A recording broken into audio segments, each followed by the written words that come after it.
Hello, everyone. It's a quiet evening, isn't it? Perhaps the world outside your window is dimming into shadows, or maybe the light still lingers, casting soft, elongated shapes across your room. Wherever you are and whatever hour it might be for you right now, I find myself curious. Where exactly are you listening from?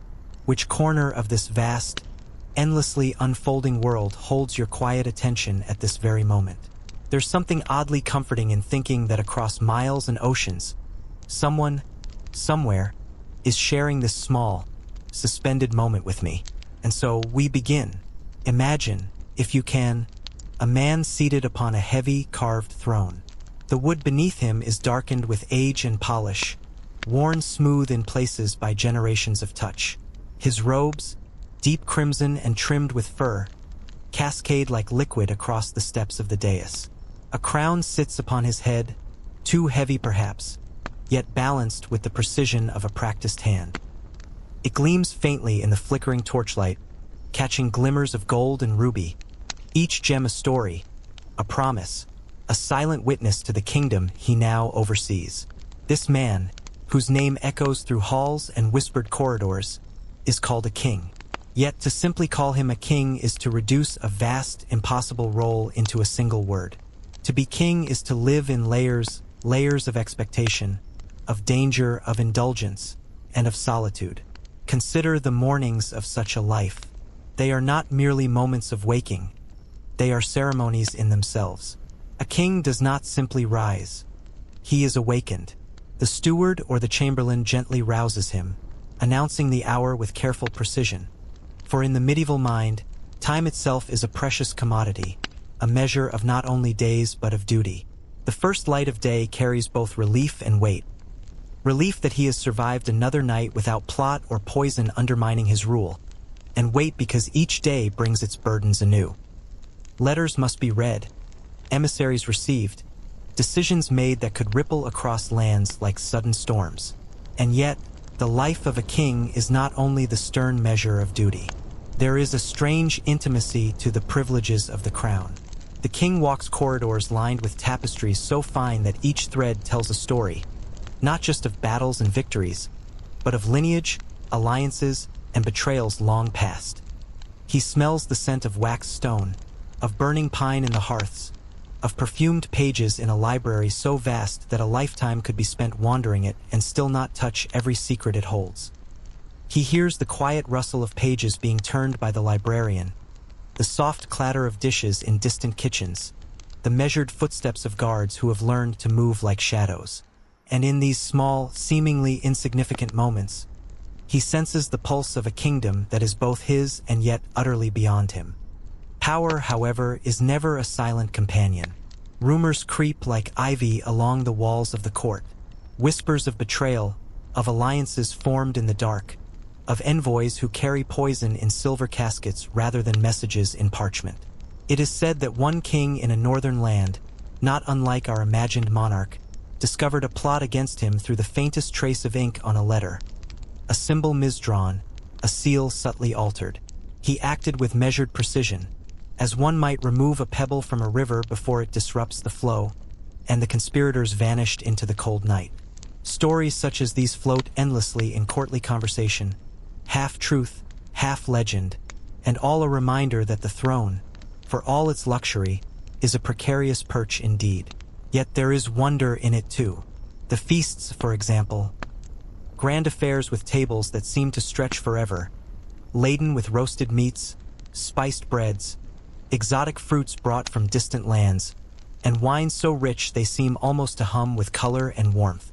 Imagine the flickering torchlight dancing across polished silver, the echoing laughter, the low hum of music played on instruments whose names are now lost to time. And above all this, the king watches, participates, and governs. Every gesture, every word spoken in his presence is measured, noted, remembered. A misstep, however small, can ripple into consequences unimagined. Yet, amidst this, there is a subtle joy in the observation of human nature. The schemes, the flattery, the quiet moments of genuine humor that manage to slip through the walls of ceremony. A king's day is punctuated by more than feasts and councils. There are hunts in the surrounding forests, sometimes more ritual than sport. He rides with knights who are both loyal and ambitious, through lands where wild game and whispered dangers alike are plentiful. The cold bite of the wind, the smell of damp earth, the sudden flash of a falcon overhead, all remind him that the world beyond the stone walls of the castle is as real, as alive, as dangerous as any court intrigue. And when the hunt concludes, there are moments of reflection, sometimes in solitude, where the weight of the crown presses down and yet inspires a kind of contemplation impossible elsewhere. The morning after a particularly restless night, the king awoke to a castle hushed in cautious anticipation. The corridors were quieter than usual, as if the stones themselves had been instructed to hold their breath. Servants moved silently, their shadows stretching long and thin across the walls, carrying trays of bread and honeyed wine, each step deliberate, measured. He did not rise immediately. Instead, he lingered beneath heavy blankets, listening to the subtle hum of the castle waking around him. Outside, the early sun filtered through narrow windows, catching motes of dust in its amber light, turning the air into a swirl of gold and shadows. One of the first matters on his mind was the council of the day, an assembly of men who were both his advisors and, in many ways, his rivals. Each carried ambitions carefully hidden behind polite words and courteous bows. To be king was to read not only what was said, but what remained unspoken, the small gestures that betrayed desires and discontent. He recalled a particular emissary from a neighboring duchy who had lingered just a little too long over the edge of a map, whose eyes flickered with something not easily named. And yet, the king had learned over years of rulership that such observations could be as dangerous as any sword. Assumptions made too quickly might unravel alliances painstakingly woven. Breakfast, if it could be called that, was more ritual than nourishment. The table was modestly set for him alone, though the rest of the household would partake shortly. Yet every piece of bread, every carefully roasted egg, was weighed against the subtle etiquette of courtly life. A piece too large might seem indulgent. A sip of wine too eager might signal weakness, or worse, need. Yet within these rituals there was a strange pleasure. The quiet knowledge that the rhythm of the day had begun, that the machinery of the kingdom continued to hum beneath the grandeur. By mid-morning, the castle gates were alive with activity. Messengers arrived with reports from far-flung corners of the realm, some inked in trembling hands, others meticulously drafted in the ornate calligraphy of professional scribes. One letter, sealed with the wax of a neighboring lord, carried news of unrest, a tax rebellion in the northern villages, simple folk angry over levies deemed excessive, perhaps encouraged by rival nobles who saw opportunity in their dissatisfaction.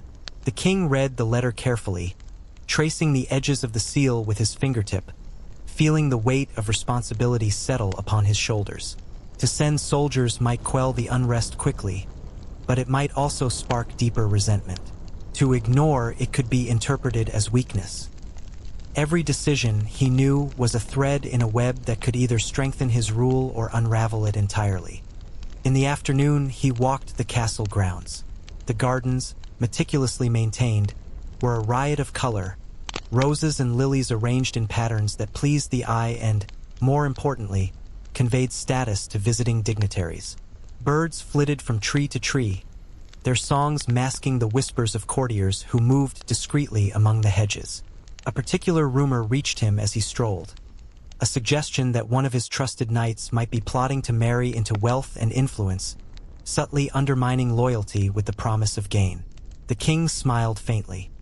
He had been informed of such ambitions countless times before, and yet the thrill of discovery, of knowing that even in a world so bound by ceremony and expectation, human desires still roamed free, never ceased to interest him.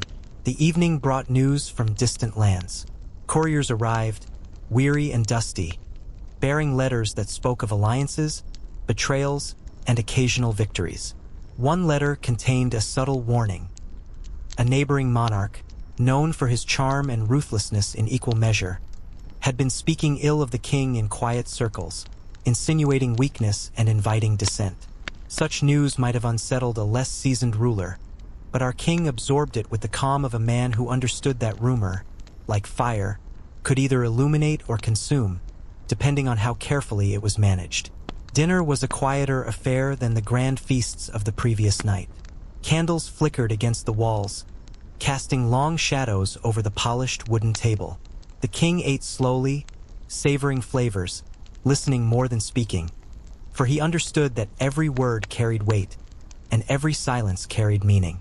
One of his stewards, a man known for his discretion and sharp eye, mentioned, almost casually, that a merchant had arrived from the east, offering spices and textiles unseen in these lands, curiosities that might delight the court but also fund enemies if mishandled. The king nodded thoughtfully, already calculating the subtle ways such opportunities might be used to secure loyalty or advantage, or perhaps to distract from unrest elsewhere. Later, as darkness settled fully over the castle, the king retreated to his private chambers. The fire crackled, sending warm shadows dancing across the walls lined with books, tapestries, and relics. In solitude, he reflected on the delicate balance of rule, the constant negotiation between fear and respect, indulgence and discipline, observation and action. Even a king, seated upon a throne of gold and power, was not immune to doubt. There were nights when the weight of the crown pressed unbearably, when the quiet corridors echoed with imagined threats, when the luxury of power felt indistinguishable from imprisonment. Yet, there were also moments of unexpected joy. A letter from a distant relative brought news of a newborn child, an innocent life entering the web of duty and legacy. The king allowed himself a rare smile, imagining the laughter of the household, the tiny hands reaching for the world with hope. And in that fragile happiness, fleeting though it was, he found a reminder that even amidst plots, rebellions, and the ceaseless responsibilities of power, life continued, persistent, unpredictable, and endlessly rich. As he lay down, the flicker of candlelight mingling with the shadows of his thoughts, the king understood that each day, each decision, each whispered rumor or letter carried him further into a narrative that was larger than himself. To rule was not merely to command. It was to observe, to navigate, to endure, and, occasionally, to find the faintest glimmer of beauty in a world governed by power, fear, and human ambition. Night had not yet fully given way to dawn when the first unsettling reports arrived at the castle gates. A rider, cloaked in dust and sweat, dismounted hurriedly, sending the stirrups clanging against the cobblestones. He carried news from the northern villages, those same northern villages that had stirred unease in the king's mind only a day prior. The rebellion, it seemed, had grown bolder under the cover of darkness, emboldened by whispers of opportunity, fueled by promises whispered by those who sought to profit from unrest. The king read the reports with an expression of carefully restrained concern, understanding, as always, that appearances mattered as much as truth. Panic or overreaction would be far more dangerous than measured, deliberate action. He summoned his advisors immediately. The council chamber, usually a place of calm deliberation, filled with the low murmur of anxious voices. Men in fine robes, representing distant lands, noble houses, and military command, spoke in turns, each trying to assert their perspective, each subtly seeking to shift blame or curry favor. One advisor, known for his cunning more than his loyalty, suggested sending a company of knights north at once, a show of strength to remind the villages of the king's authority. Another, older and more cautious, urged diplomacy, sending emissaries to negotiate before swords and fire could escalate the situation. The king listened, his hands steepled beneath his chin, eyes flicking from one face to another, measuring more than words. Each tone, each hesitation, each slight flicker of the eye could betray true intent. By mid-morning, the decision was made. A small contingent of trusted knights, led by the king's most loyal captain, would ride north, both as a demonstration of strength and as a messenger of his willingness to hear grievances. The king did not join them, not yet, for to ride himself could be interpreted as alarm or indecision. Instead, he remained in the castle, overseeing preparations, reading further reports, and ensuring that courtiers did not misuse the opportunity to advance personal agendas. Even as he directed these movements, he felt the familiar ache of solitude, the strange, isolating burden of knowing that decisions made in his name would shape life and death far beyond the walls of the castle. Afternoon brought other concerns. A letter arrived from a distant land, bearing the seal of a duchess whose influence had been quietly expanding across neighboring regions. She hinted at a marriage proposal, couched in diplomacy and charm, but laden with subtle threats. An alliance could be refused, but at a cost. The king read it twice, then a third time, tracing the wax seal with his fingertip. Alliances, marriages, promises, they were as much weapons as swords in the game of governance. He would respond, of course, but only after weighing every consequence. Even the suggestion of hesitation could ripple outward, changing perceptions, undermining authority, or inviting opportunists to test boundaries. As the sun dipped lower, a messenger arrived with yet another concern. One of the castle's own knights had been overheard speaking to a traveling merchant, his words too sharp, too questioning of the crown. Rumor alone could destroy loyalty, yet the king knew that to act without proof could alienate a faithful subject. He summoned the knight in question to a private chamber, where the tapestries muffled sound and the air was heavy with candle smoke. The conversation was quiet, measured, almost imperceptible to anyone outside the room. The knight's words revealed both honesty and fear. He admitted to frustration at the burdens imposed by distant lords and taxes, yet insisted on loyalty to the king himself. A plan was quietly devised. The knight would be given a task, a demonstration of trust and responsibility, allowing him to prove his loyalty while subtly reinforcing the king's authority. Evening came with its own small pleasures, fleeting though they were. The king walked the battlements, feeling the cold stone beneath his fingertips and the wind against his face. He watched the horizon, imagining the villages to the north, imagining the knights riding under his command, imagining the fragile balance of peace and rebellion teetering like a flame in the wind. In that solitude, he permitted himself a small indulgence. The thought that despite intrigue, despite danger, despite the constant weight of expectation, there was a rhythm to life that he could, if only briefly, savor. A bird called from the trees beyond the walls. A messenger's horn echoed faintly in the distance, and for a moment, the world seemed to hold its breath alongside him. Dinner was subdued. The kitchen had prepared modest fare, simpler than usual, for the court was tense and alert. Servants moved with quiet efficiency, candles flickering across polished silver and fine china. The king ate slowly, savoring the taste of roasted meats and fresh bread, listening carefully to the soft murmur of conversation around him. He noted, as always, not just what was said, but how it was said, the inflection of a voice, the hesitation of a pause, the glance cast in his direction. Each of these small details, accumulated over hours and days, formed a map of loyalty, suspicion, and ambition that the king navigated constantly. Later, in the stillness of the night, the king retreated to his private chambers. Maps were spread across the table, letters stacked carefully by priority, and the fire crackled softly, sending shadows that danced across the walls. He considered the northern villages, the fragile alliance hinted at by the duchess, the quiet threat in the words of his own knight. Each decision weighed heavily, yet he felt a strange exhilaration. The awareness that history was being written by his hand, that power, however isolating, was a current that carried him inexorably forward. And still, the solitude pressed in. Even surrounded by advisors, servants, and knights, the crown remained a solitary weight, a constant reminder that he was not merely a man, but a symbol, a force, a locus of responsibility whose reach extended far beyond personal desire or comfort. Outside, the wind whispered against the stone walls, carrying rumors yet unknown, dangers yet unseen. And as the king closed his eyes for the first time that night, he understood the fragile paradox of rulership, that to hold power is to be ever vigilant, to know both the sweetness and the sting of influence, to navigate a world where loyalty and treachery exist in endless, shifting dance. Tomorrow, the world would wake again, and he would rise to meet it, crown heavy upon his head, mind sharp and alert, heart tempered by both duty and the quiet, unspoken fear that had always accompanied those who wear the mantle of a king. Dawn arrived slowly, like a cautious observer, spilling pale light across the castle walls. The king, already awake, stood by the window of his private chamber, watching as the first stirrings of life crept through the courtyards.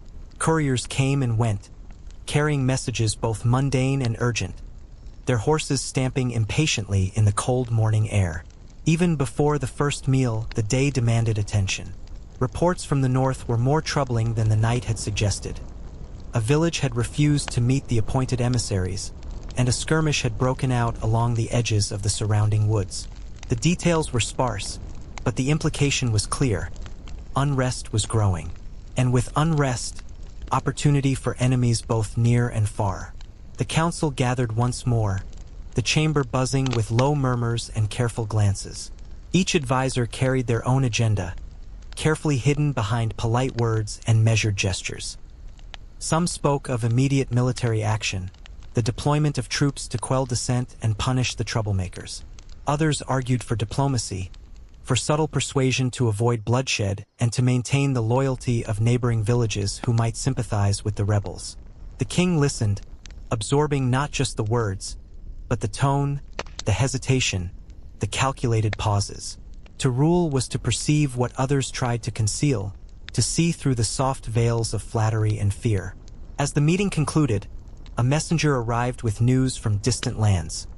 Letters sealed with wax, carrying both promise and threat.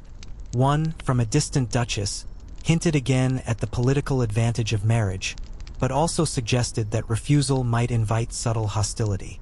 Another contained intelligence of minor rebellions in faraway provinces, likely fueled by rumor and the influence of rival lords. The king considered these letters carefully, tracing the wax seals with his fingers, weighing the intentions behind each word, the implications of every gesture. In a world where loyalty was as fragile as a candle flame, even a single misplaced action could ignite chaos. Midday brought movement beyond the castle walls. The king rode not to fight, but to observe. He moved through gardens, courtyards, and the edge of the town, listening to the whispers of the people, feeling the pulse of his realm. Servants and townsfolk bowed, smiled, or merely watched him pass, their reactions revealing more than any report could convey. In the market, he noted the expressions of merchants and commoners. Hope, fear, weariness. Even small gestures, a hand gripping a basket too tightly, a furtive glance, spoke volumes about the mood of his people. For a king, understanding was as crucial as command. Knowledge of loyalty and unrest alike was a form of power, often more decisive than the sharpest sword. By late afternoon, the knights sent to the northern villages returned with reports. They had spoken with local leaders, finding that resentment ran deeper than first believed. Tax levies, though reasonable by neighboring standards, had become a symbol of oppression under whispered exaggerations spread by ambitious lords and meddling merchants. One knight spoke of a village elder, a man weathered and stern, who had refused to yield even to threats of force. The king listened intently as the knights recounted details. Gestures, phrases, moments of tension, and fleeting glances. Each piece of information was a thread to be woven into a strategy, a delicate balance of authority, diplomacy, and subtle persuasion. Evening fell, and the king returned to the castle, the chill of the wind brushing against his face as he rode. He entered the great hall, where torches had been lit, casting flickering shadows on the walls adorned with tapestries of battles and triumphs past. He walked slowly among the courtiers, acknowledging each with a nod or a brief word. Politeness, in this world, was never simple. It was a dance where misstep could cost not just favor, but life. Rumors had already begun circulating. Some claimed the king was planning harsher measures. Others whispered that he might show mercy, that he understood the common folk more than anyone believed possible. In the corridors of power, truth and speculation intertwined so tightly that it was often impossible to tell one from the other. Later, in the quiet of his private chambers, the king considered the day. Letters were spread across the table, maps marked with the locations of unrest, and lists of loyal and questionable subjects were reviewed with meticulous care. The fire crackled in the hearth, sending dancing shadows across the walls lined with books and relics. Thoughts of loyalty, betrayal, duty, and strategy filled the room as he pondered each choice. To act too swiftly might incite rebellion. To hesitate might embolden enemies. And yet, even in this tension, there was a sense of exhilaration, the awareness that every decision, every word, every glance shaped the course of history. As night deepened, a soft knock interrupted his solitude. A trusted servant entered quietly, bearing news that a merchant from the east had been seen speaking with the rebellious villagers. His eyes, sharp and calculating, suggested knowledge beyond mere trade. The king felt a familiar chill. Every alliance, every visitor, every whispered word could carry consequences far beyond what was immediately visible. He instructed that the merchant be observed, not confronted, for now. Patience, he knew, was often the sharper weapon than immediate action. The king retired to his private quarters, the crown heavy upon his head, yet lighter in solitude where thought and reflection could flow unobserved. Outside, the wind whispered against the stone walls, carrying rumors, secrets, and the faint echo of distant laughter or fear. Within, the king understood the fragile paradox of power, that to rule was to hold life and death in balance, to navigate loyalties and betrayals, pleasures and dangers, and to endure the constant, unrelenting weight of expectation. He allowed himself a small, fleeting thought of serenity, of the village children, of quiet gardens, of moments when the world's complexities seemed to pause, if only briefly, in deference to human endurance and subtle grace. The morning air was heavy with expectation. The king, already awake before the first light, walked along the castle ramparts, feeling the cold bite of wind against his face. From his vantage point, he could see the banners of his knights riding northward, glinting in the weak sun like slivers of steel and fire. Reports from the previous day had painted a vivid picture. The villagers were not simply disgruntled. They were organized, guided by a man whose cunning rivaled some of the kingdom's finest strategists. The king understood immediately that this was no minor disturbance. This was a test, a subtle challenge to his authority, and perhaps even a measure of his judgment. Within the council chamber, the atmosphere was tense, charged with both fear and ambition. Advisors leaned forward, their faces drawn tight with speculation and concern. Some argued for immediate military intervention, claiming that hesitation could embolden other discontented provinces. Others suggested sending negotiators under the protection of armed escorts to show strength without bloodshed. The king listened to all, weighing the urgency of action against the fragile loyalties that threaded through his realm. A wrong move here could unravel months of careful diplomacy, yet inaction could allow rebellion to grow unchecked. Every word spoken, every glance exchanged, carried significance far beyond its face value. By mid-morning, the first real reports of confrontation arrived. Knights sent to the northern villages had encountered armed resistance. Though poorly equipped compared to trained soldiers, the villagers had the advantage of terrain and local knowledge.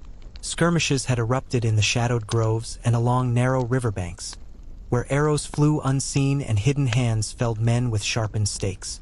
The king read the letters brought by couriers with a steady hand, tracing the ink with his fingers as though the words themselves might reveal deeper truths.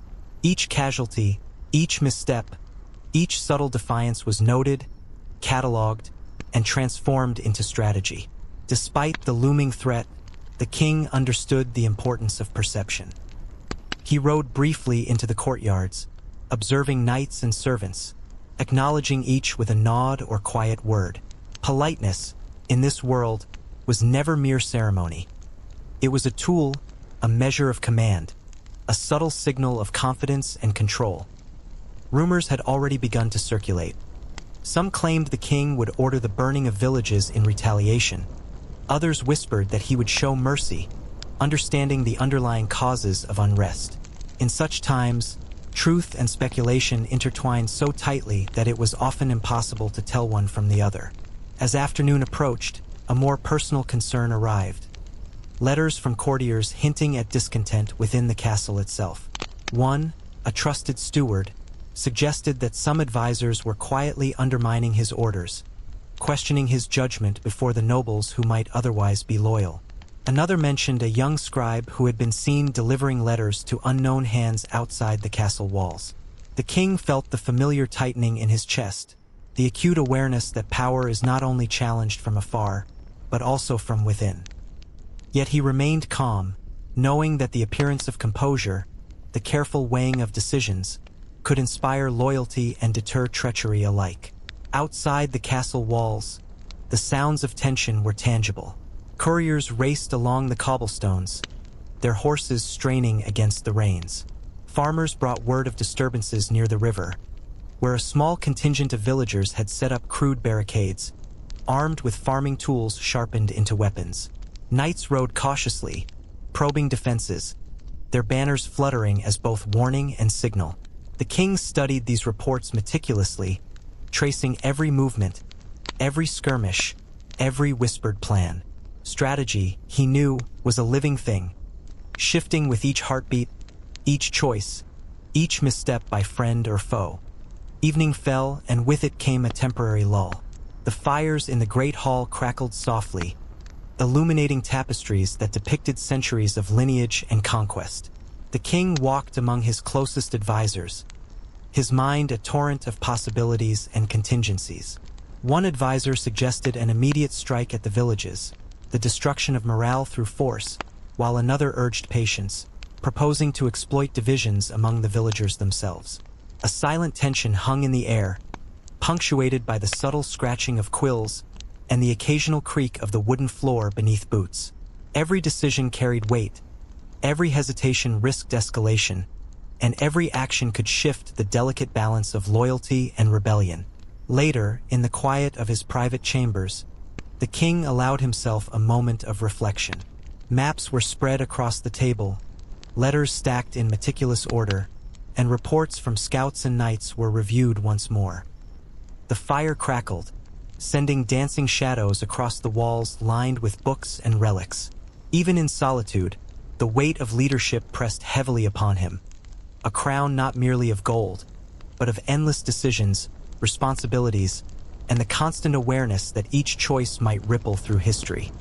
He considered the villagers, the knights, the advisors, the courtiers, and even distant rulers who might exploit any sign of weakness. Every thread of this complex tapestry required attention, foresight, and sometimes a measure of ruthlessness. As night deepened, the king retired briefly to rest, knowing that tomorrow would demand renewed vigilance. Outside, the wind whispered against the stone walls, carrying both rumor and reality, danger and opportunity. Within, the king understood the fragile paradox of power. To rule is to command, to observe, to influence, and to endure the constant, unrelenting weight of expectation. He allowed himself a fleeting thought of serenity, a brief imagining of quiet gardens, of children's laughter, of moments when the world's complexities seemed to pause, if only for an instant. But even as he drifted into a shallow sleep, he knew that the coming day would bring renewed challenges, that the northern villages would not be silent, and that the intricate dance of loyalty, ambition, and survival would continue without pause. During this time, Samuel encountered one of the more curious and scandalous aspects of early American commerce, the world of speculative bubbles. Traders, merchants, and investors sometimes became intoxicated by the promise of quick profits, bidding up land, commodities, or ventures far beyond intrinsic value.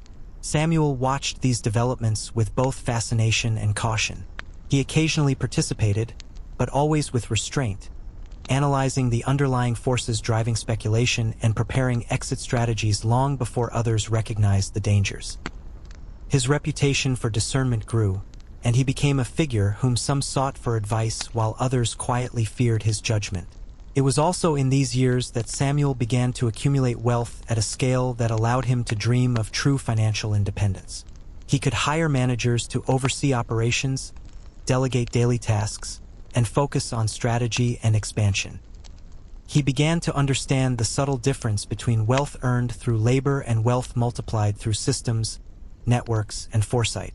Each decision, whether small or large, became part of a broader mosaic that stretched across industries, regions, and even generations.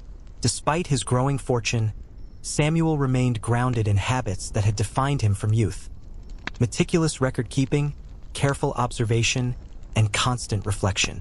He maintained journals filled not only with financial data but also with notes on human behavior, emerging trends, and lessons learned from successes and failures. He took walks at dawn, sometimes reflecting on the choices of the day, sometimes simply observing life in its quiet motion. These contemplations kept him balanced, reminding him that wealth, while powerful, was only one facet of existence. By the end of this chapter, Samuel Worthington was approaching a scale of success that few contemporaries could imagine. He was no longer merely a prosperous merchant. He had become a strategist, a visionary, a man whose influence extended through commerce, innovation, and social networks. The journey toward becoming one of the first millionaires in America was accelerating. Yet Samuel understood that wealth alone was not enough. True success required foresight, patience, and the ability to navigate the unpredictable currents of both markets and human ambition. And as you listen tonight, perhaps in the quiet of your own room, imagine the intricate web of commerce, innovation, and human interaction that Samuel navigated, step by careful step, on his remarkable ascent toward history. The first light of dawn crept slowly through the narrow windows of the castle, casting long, pale shadows across the stone floors. The king, already awake, sat by the window in his private chambers, listening to the distant sounds of his realm waking. The clatter of hooves on cobblestones, the soft murmur of townsfolk beginning their day, the occasional sharp bark of a dog alerting to some unseen disturbance. His mind, however, was not at ease. The reports from the northern villages had grown more troubling overnight. The skirmishes had escalated. What had begun as scattered resistance had begun to take the form of organized defiance. The villagers, poorly armed but fiercely determined, had set traps along the forest paths, ambushed scouting parties, and even sent word to neighboring settlements, seeking allies in their defiance of royal authority. The king rose and donned his robes, heavy with fur and embroidered with the heraldic symbols of his house. Every thread, every gem on his crown, every carefully arranged fold of fabric was a reminder that he was both ruler and symbol, that the eyes of his subjects and rivals alike were always upon him. He walked the corridors of the castle, acknowledging the early risers. Servants carrying trays of bread and wine, guards adjusting armor and weapons, messengers preparing to depart with the latest orders. Even in these mundane movements, the balance of power was maintained. Every bow, every nod, every careful word contributed to the impression of a ruler both present and in control. By mid-morning, the council convened. The great hall, usually a place of measured conversation, now hummed with tension. Advisors and nobles spoke in turns, each trying to assert their opinion, their strategy, their vision for handling the rebellion. One argued for immediate, overwhelming force, burn the villages, quell dissent, and establish fear as a deterrent.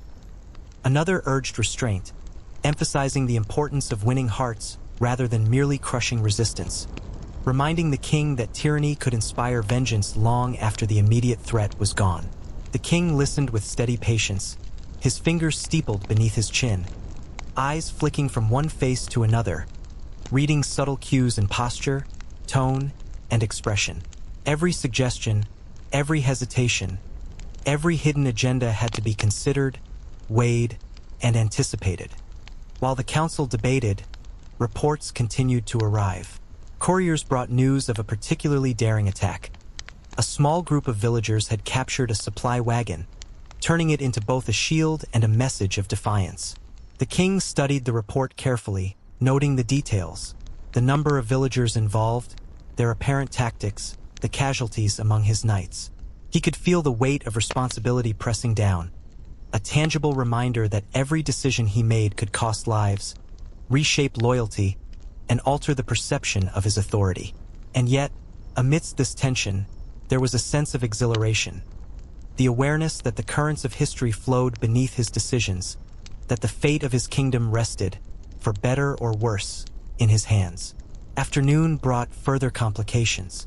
A merchant from the eastern lands arrived at the castle gates, bearing news that seemed innocuous at first glance. Trade disruptions, delayed shipments, complaints of banditry. Yet the king, ever perceptive, understood that these were not mere inconveniences.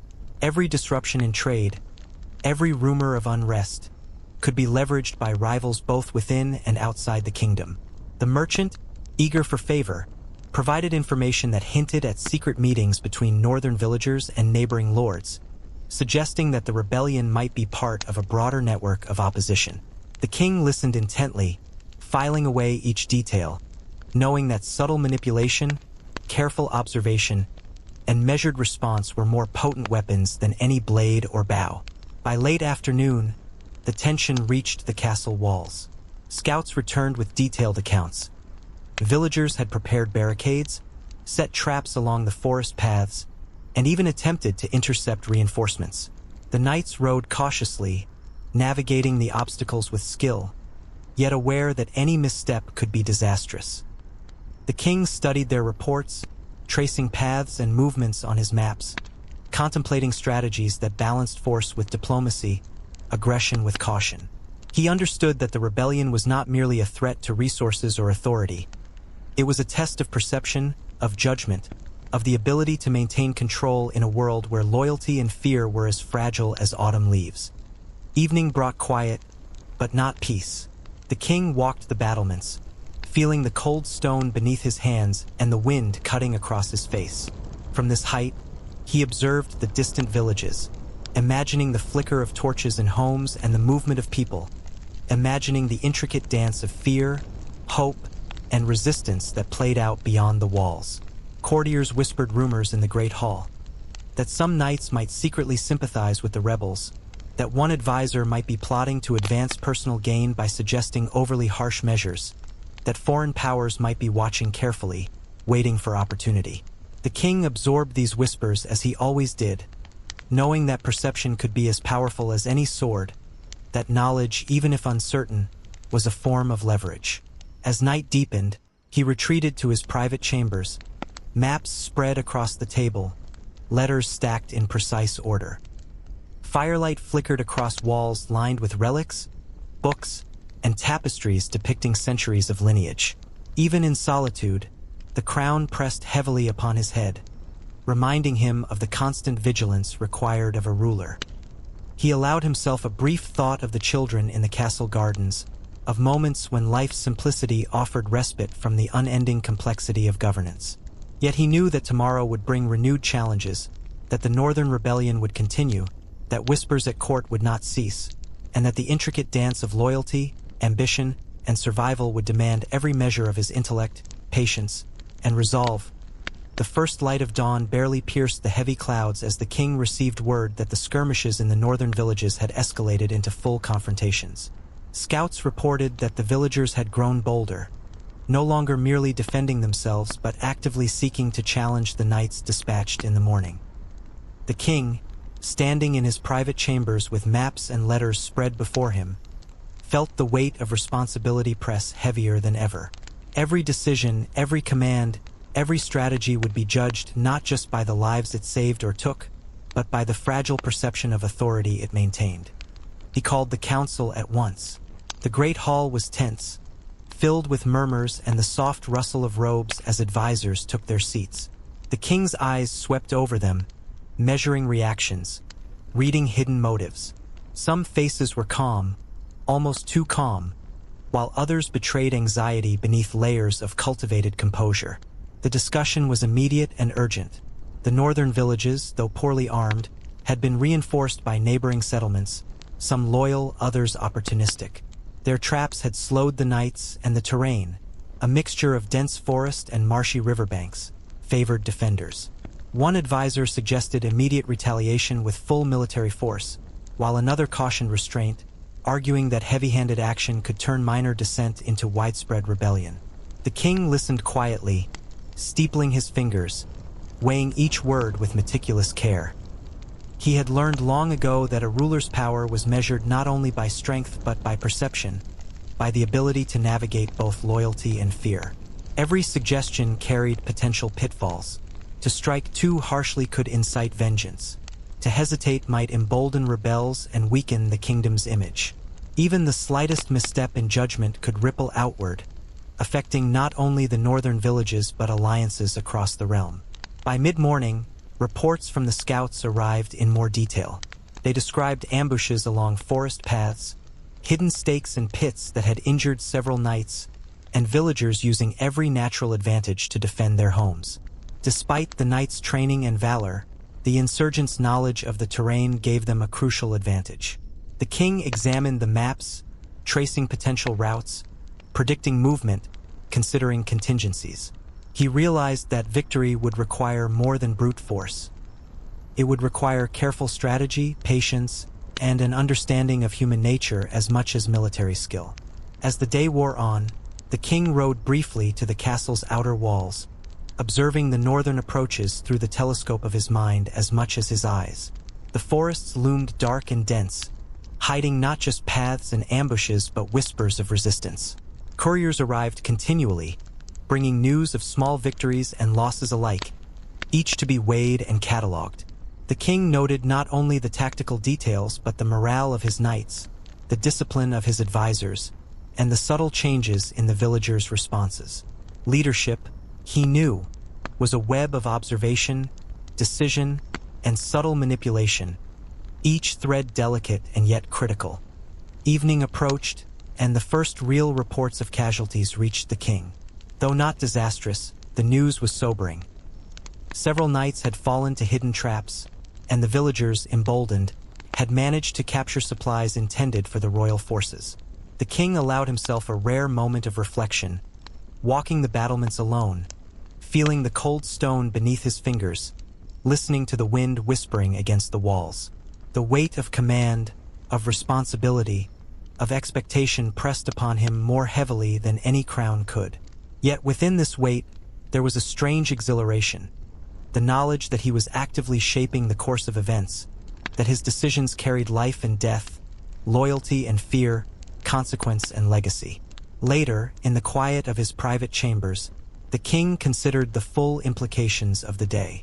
Maps were studied, letters reviewed, strategies contemplated. He thought of the villagers, their courage and desperation, and of his own knights, loyal yet tested to their limits. He considered the advisors whose opinions had shaped his choices and the courtiers whose whispers carried hidden motives. Even in solitude, he felt the invisible threads of power tugging at him, a constant reminder that to be king was to navigate a world of unending complexity. Outside, the wind carried rumors, the cries of animals, and the distant sound of activity in villages still beyond the reach of his control.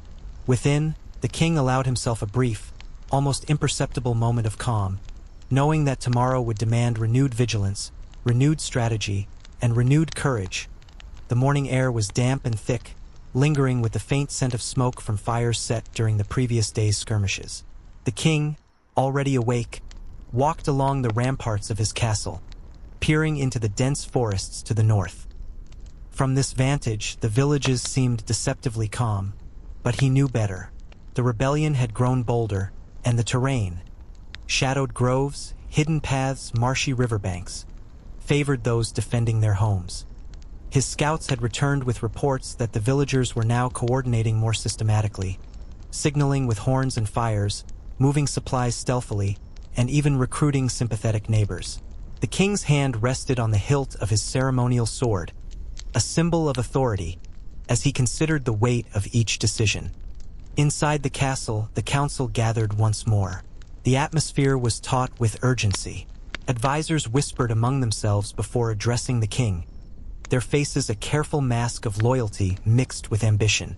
One elder suggested sending spies to infiltrate the villages, to understand their true numbers and intentions, while another argued for direct confrontation, claiming that delay would embolden both rebels and doubters within the court. The king listened intently, measuring not only the content of their words but the subtle inflections, the fleeting gestures, and the shadowed looks exchanged between those seated beside him. Leadership was as much about reading human behavior as it was about commanding armies. By midday, a new complication arose. Couriers delivered news from a foreign duchy, distant yet connected through alliances and marriages. The Duchess's letter was polite, yet layered with implication. She offered support should the king require it, though the tone suggested expectation of future favors or concessions in return. The king understood the unspoken weight of her words. Alliances were never simple, and favors once granted could bind a ruler as surely as chains. He read and reread the letter, considering the diplomatic and strategic possibilities, as well as the risks of accepting or declining such aid. Each choice carried consequences both immediate and far-reaching. Meanwhile, the northern conflict intensified. Reports from the field spoke of skirmishes where the villagers, though lightly armed, used traps and knowledge of the land to their advantage. Several knights had been injured or lost, and supplies intended for the royal forces had been intercepted. The king studied the reports with meticulous care, tracing troop movements on maps, noting the villages' positions, and predicting potential ambushes. His mind worked tirelessly, considering multiple scenarios, weighing force against diplomacy, and calculating risks that could affect not only the northern villages but the broader stability of the kingdom. At the same time, whispers at court hinted at intrigue closer to home. A young advisor, eager to demonstrate competence and gain favor, had been quietly reporting to a foreign envoy, offering interpretations of the rebellion that painted the king's decisions in a less favorable light. Another noble, long resentful of the king's authority, was rumored to be plotting subtle sabotage, providing misleading advice or withholding critical information. The king, aware of these undercurrents, maintained outward composure, recognizing that perception could shape loyalty and dissent alike. In a realm where rumor and truth often intertwined, careful observation was as vital as any sword or shield. As afternoon faded into evening, the king walked the castle gardens alone, the weight of the crown heavy upon his head, yet his mind sharp with strategy. He reflected on the delicate balance of power, the responsibilities that extended beyond walls and battlements, and the personal toll of constant vigilance. The rebellion was no longer a distant threat. It had become an active test of leadership, morality, and perception. Decisions made today could embolden allies or enemies, save lives or cost them, and alter the very course of history. And yet, amid this tension, there was a certain clarity, a recognition that leadership demanded both resolve and flexibility, courage tempered with prudence. Evening brought a brief, uneasy respite. Reports from scouts indicated that some villagers had begun to reconsider their positions, influenced perhaps by the king's careful reputation for measured judgment. Others remained defiant, emboldened by rumors of support from distant nobles. The king allowed himself a moment of reflection by the fire, observing the dancing flames and feeling the quiet tension of the day settle slightly. In solitude, he considered the delicate interplay of loyalty, fear, and ambition, the subtle influences of rumor and perception, and the ever-present need for vigilance. As night deepened, a trusted steward delivered a report of unusual activity within the castle itself. A courier had been intercepted attempting to deliver a secret message to a distant enemy. The king read the note in private, noting its careful phrasing and the implications of its content.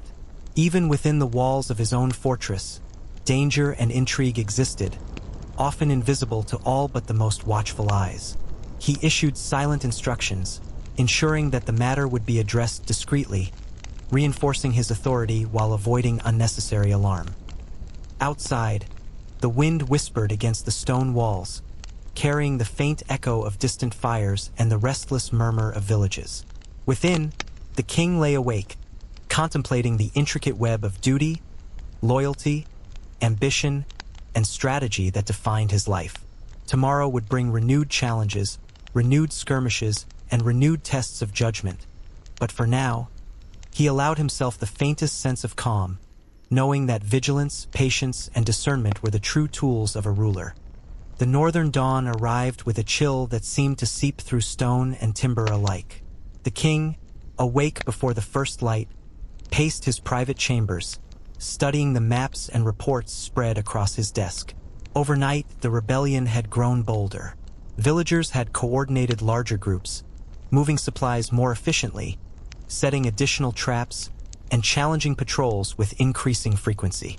A courier brought a report of an attempted ambush near a narrow pass, where the terrain itself became a weapon in the hands of those who knew it intimately. The king traced the paths carefully with his finger, calculating the risks of every route and anticipating every possible move. Each report reminded him that leadership was not merely about command. It was about foresight, perception, and the constant weighing of human behavior. By mid-morning, the council convened in a chamber heavy with tension. Advisors presented conflicting strategies, their voices tense yet careful, each hoping to steer the king toward their vision. One argued for a direct strike to crush the rebellion decisively. Another advocated for diplomacy, suggesting emissaries to speak with village elders and negotiate a peaceful resolution. The king listened, absorbing more than words. He watched gestures, listened to pauses, and read subtle glances exchanged among his advisors. Each detail carried potential meaning. A tilt of the head, a brief hesitation, or a furtive glance could reveal loyalty or deception. Even amidst urgency, he knew patience and careful calculation were the greatest weapons at his disposal. The northern reports continued to arrive, each one more detailed and troubling than the last. Villagers had begun raiding smaller supply routes, capturing livestock, and using it to fortify their positions. Knights reported cunning ambushes, where even well-trained soldiers struggled against a foe who knew every hidden path and shadowed grove. The king noted casualties and injuries, cataloging each in a mental ledger not of numbers alone, but of morale, loyalty, and strategy. He recognized that victories could be Pyrrhic, and that the human cost of force could ripple outward, weakening the very authority he sought to maintain. While the council debated, a whisper of intrigue reached the king from within the castle itself. One young advisor, ambitious and keen, had been quietly reporting observations to a foreign noble, framing certain events in ways that cast doubt upon the king's judgment. Another courtier, long envious of influence and favor, was rumored to be manipulating information, delaying reports, or exaggerating threats. The king noted these details with quiet precision. Awareness, he knew, was power, and perception could be as influential as any sword. He resolved to act subtly, addressing matters with discretion, ensuring loyalty without exposing suspicion unnecessarily. By late afternoon, scouts returned with news of a particularly audacious action. A group of villagers had launched an attack on a lightly defended outpost, seizing supplies intended for the royal forces. Though few in number, their courage and knowledge of terrain gave them an edge over the knights, who had grown cautious, wary of hidden pits and sharpened stakes. The king examined the maps again, tracing routes, calculating responses, and contemplating the moral weight of action. Force could restore order, but it could also inflame resentment and create martyrs. Diplomacy might save lives, but it risked being perceived as weakness. Each choice carried consequences far beyond the immediate moment. Evening approached, and the king rode to the outer battlements, feeling the chill of the wind on his face and the solidity of stone beneath his hands. From this vantage, he could see the faint glimmers of torches in distant villages, the subtle signs of human activity in shadowed forests, and the distant glimmer of his knights, poised but wary. Thoughts of strategy and morality intertwined. He considered the villagers, defending their homes and families, and his own knights, loyal yet tested to their limits. Leadership, he knew, was a constant negotiation between duty and empathy, between perception and reality, between fear and respect. Within the castle, murmurs of intrigue continued. Courtiers whispered that some knights might be reluctant, that advisors might be plotting, that foreign powers might be watching. The king allowed himself a brief moment of reflection by the fire, feeling the warmth against the chill of uncertainty. Solitude, even fleeting, offered clarity. In this space, he weighed decisions not merely as tactics but as moral judgments, understanding that the measure of a ruler was not only in victory but in wisdom, restraint, and the foresight to see beyond immediate threats. Night deepened, and with it came a sense of precarious balance. Messages were read, maps reviewed, strategies reconsidered. The crown pressed upon his head, heavy with responsibility, yet lighter in the knowledge that vigilance, discretion, and thoughtful action could steer the kingdom through its most challenging hours. Outside, the wind whispered against the stone walls, carrying the faint echoes of distant fires, restless forests, and the murmur of villages still beyond reach. Within, the king lay awake, considering the intricate web of loyalty, ambition, courage, and fear that defined his realm. Tomorrow would bring new challenges, renewed confrontations, and fresh tests of judgment. But for now, he allowed himself the faintest sense of calm, knowing that foresight, patience, and discernment were the true instruments of rulership. Dawn broke with an uneasy stillness, the sky pale and heavy with clouds that seemed to mirror the tension gripping the kingdom. Scouts returned with urgent reports. The northern villages were now mobilizing larger groups, no longer content with mere skirmishes or defensive maneuvers. They had gathered allies from neighboring settlements, and their attacks had grown bolder, coordinated, and more dangerous. Small outposts along the forest's edge had been overrun, supply lines disrupted, and a sense of growing confidence radiated from the insurgents' movements. The king, standing in his private chambers with maps and letters spread before him, felt the familiar weight of responsibility press upon him, heavier than the crown itself. He summoned the council at once, the great hall charged with a low murmur of tension. Advisors spoke urgently, some advocating immediate military retaliation, others urging caution and diplomacy.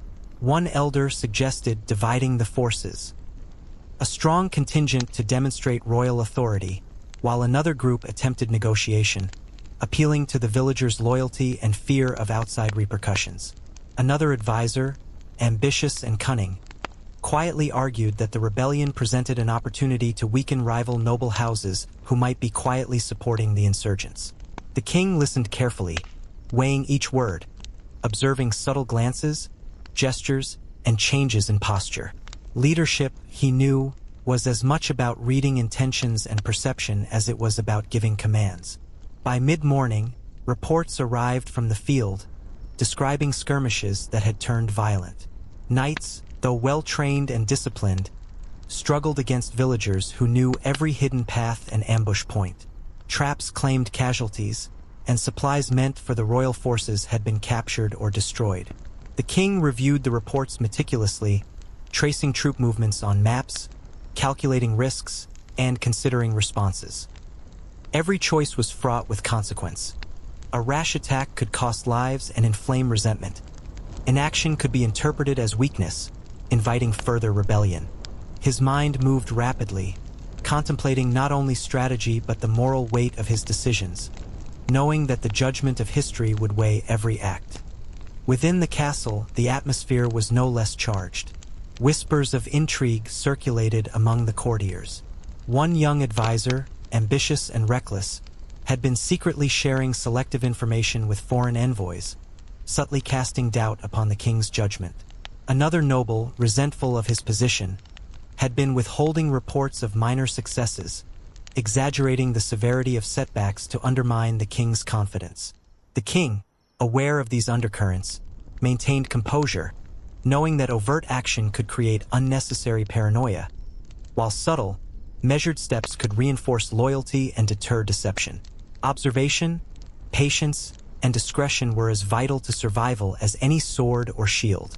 By afternoon, the northern conflict escalated further. Reports indicated that a large group of villagers had attempted a coordinated attack on a lightly defended fortification along the main road. Though the knights managed to repel the assault, casualties were sustained, and the villagers retreated with stolen provisions. The king studied the maps and reports, noting the clever use of terrain, timing, and morale by the insurgents. He considered the possible consequences of retaliation, understanding that heavy-handed measures could create lasting animosity and potentially turn neutral villages against him. Diplomacy, however, would require skill and subtlety, for any sign of weakness could encourage further rebellion or intrigue from within his own court. Evening brought a fragile reprieve. The king walked the battlements alone, feeling the cold stone beneath his hands and the chill wind against his face. From this vantage, he could see distant fires, the flicker of torches, and the dark shapes of forests concealing unseen activity. The air was filled with tension, a mix of anticipation, fear, and determination that stretched from the villages to the castle itself. In solitude, he reflected on the delicate balance of power, loyalty maintained through respect and fairness, fear tempered by strategic action, and perception shaped by both. Leadership, he knew, was never simple. It was a constant negotiation of morality, strategy, and human behavior. Later, in the quiet of his private chambers, the king reviewed all available information once more. Letters were stacked in precise order, maps spread across the table, and reports from scouts and knights were catalogued meticulously.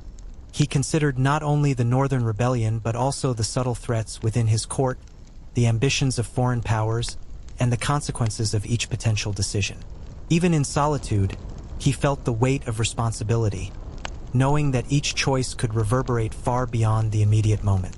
Outside, the wind whispered against the stone walls, carrying distant echoes of fires, activity, and unrest. Within, the king lay awake, contemplating the intricate web of duty, loyalty, ambition, courage, and fear that defined his realm. Tomorrow would bring renewed challenges, renewed confrontations, and fresh tests of judgment, but for now, he allowed himself a moment of calm, knowing that foresight, patience, and discernment were the true instruments of rulership. The morning arrived gray and restless, the sky thick with clouds that seemed to press down upon the castle and the forests beyond. Scouts returned with urgent reports. The northern villagers were no longer merely defensive. They were taking initiative. Small groups had slipped past patrols, raiding supply depots and capturing strategic points along the roads that connected the villages to the main trade routes. Their movements were precise, coordinated, almost as if guided by someone trained in strategy rather than simple desperation. The king, seated at his desk with maps spread before him, traced their movements with a steady finger, considering every possible implication of this bold shift in tactics. By mid-morning, the council convened, the great hall heavy with anticipation and unease. Advisors spoke rapidly, each advocating for their preferred course of action. One argued that immediate military retaliation was necessary to reassert royal authority, suggesting a combined strike with several divisions to overwhelm the insurgents.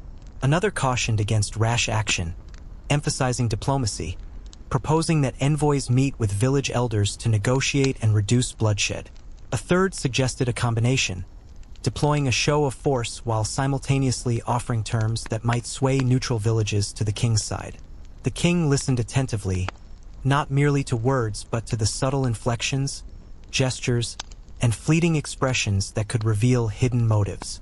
Leadership, he knew, was as much about perception and understanding as it was about command.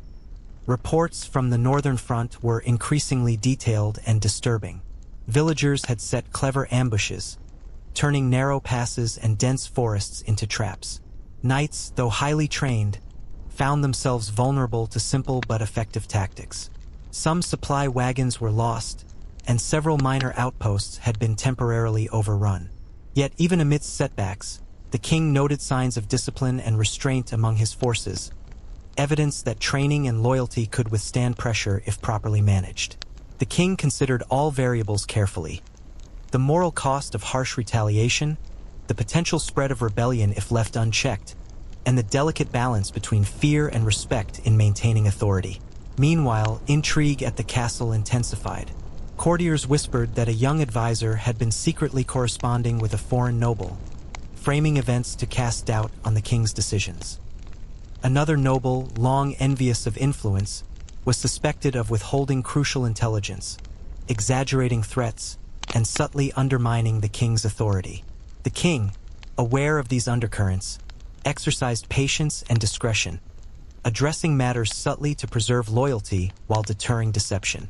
In a realm where rumor could be as potent as any sword, careful observation was essential. By afternoon, scouts reported a particularly daring maneuver. A group of villagers had captured a strategic bridge along a key supply route, preventing reinforcements from reaching the northern front. The king studied the maps carefully, tracing potential approaches to retake the bridge, predicting enemy movements and considering the human cost of each option. Diplomacy might restore some semblance of peace, but only if the villagers could be convinced that the king's authority was both fair and formidable. A direct strike could achieve immediate tactical gains but might ignite deeper resentment, turning minor defiance into entrenched opposition. Each path carried weight, each choice had consequences far beyond the immediate. Evening brought a momentary reprieve. The king walked the battlements, the cold stone pressing against his hands, the wind tugging at his cloak. From this height, he could see the distant glow of torches and the faint flicker of fires in hidden villages. The rebellion was not merely a military challenge. It was a test of perception, patience, and understanding. How the king responded would shape the loyalty of his knights, the allegiance of neutral villages, and the intrigue within his own court. He reflected on the delicate balance required to maintain power, action tempered by wisdom, strength tempered by empathy, authority tempered by foresight. Later, in the quiet of his private chambers, the king reviewed all reports once more. Letters, maps, and accounts were examined meticulously, each detail considered for both immediate tactical significance and long-term political implications.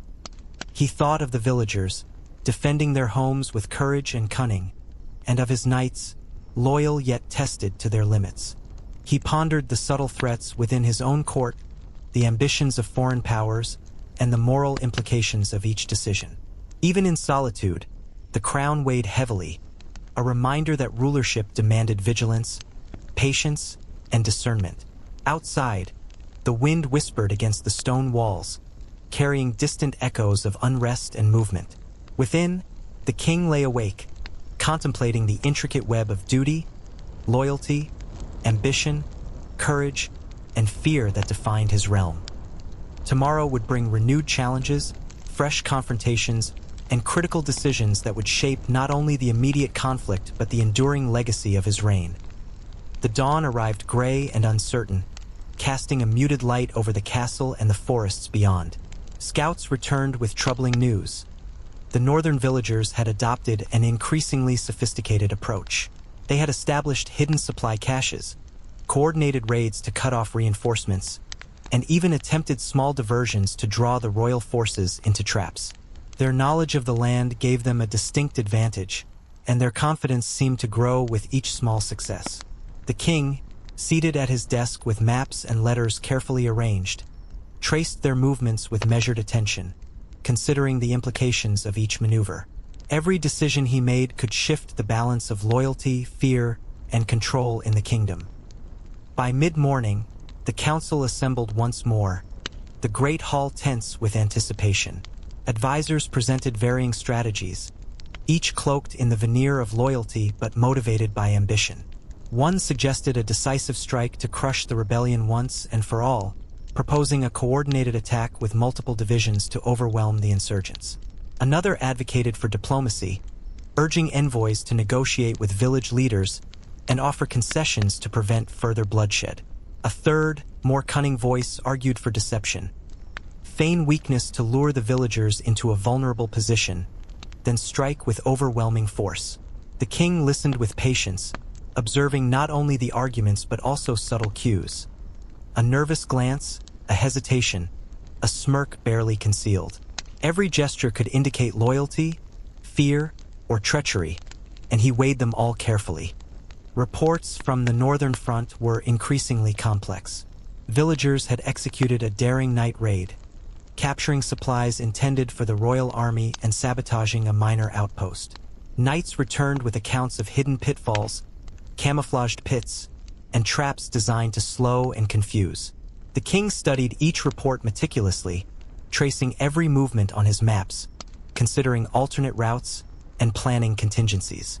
He understood that a direct assault could yield tactical victory but also spark deeper resentment and potential alliances among neighboring villages. Conversely, a more measured approach might win loyalty or at least neutrality but risked emboldening the insurgents. Each choice was a delicate balance of power, morality, and long-term strategy. Meanwhile, intrigue within the castle walls deepened. Courtiers whispered that one young advisor had been secretly communicating with foreign nobles, framing events in a way that questioned the king's judgment. Another noble, envious of influence, appeared to delay or distort information, subtly undermining authority. The king, aware of these undercurrents, acted with calculated subtlety, addressing issues quietly, observing reactions, and maintaining an outward display of calm. In a world where rumor and perception could wield as much power as armies, discernment and patience were as critical as swords and shields. By afternoon, scouts reported a particularly audacious maneuver. A small group of villagers had attempted to ambush a supply convoy along a narrow forested path. The knights, though prepared, were forced into a defensive position, highlighting the insurgents' growing strategic sophistication. The king traced the paths on his maps, calculating potential responses, considering both military and diplomatic options. He pondered sending envoys under protected escort to negotiate, offering terms that might sway neutral villages while maintaining authority, and simultaneously preparing a limited strike force to demonstrate strength and deter further bold attacks. Each decision was fraught with risk and consequence, every action influencing perception and morale across the realm. Evening fell, and the king walked the battlements, feeling the chill wind and the solidity of stone beneath his hands. From this height, he observed distant torches flickering in villages, shadows of movement, and the subtle signs of hidden preparations. The rebellion was no longer a simple skirmish. It was a complex interplay of tactics, morale, and perception, a test not only of military strength but of leadership, wisdom, and judgment. He reflected on the delicate equilibrium required to assert authority without provoking lasting hatred, to demonstrate power without fostering fear so deep that loyalty became meaningless. Later, in the solitude of his private chambers, the king reviewed all reports, letters, and maps again. He considered the villagers defending their homes with courage and cunning, his knights loyal yet strained, and the subtle intrigues of courtiers and foreign powers. The crown pressed upon his head, heavy with responsibility, yet within the weight lay clarity. The essence of rulership was foresight, discernment, and careful judgment. Outside, the wind whispered through the trees and against the stone walls, carrying distant echoes of movement and unrest. Within, the king lay awake, planning responses, anticipating strategies, and weighing the moral and practical implications of every choice. Tomorrow would bring new maneuvers, renewed confrontations, and critical tests of leadership.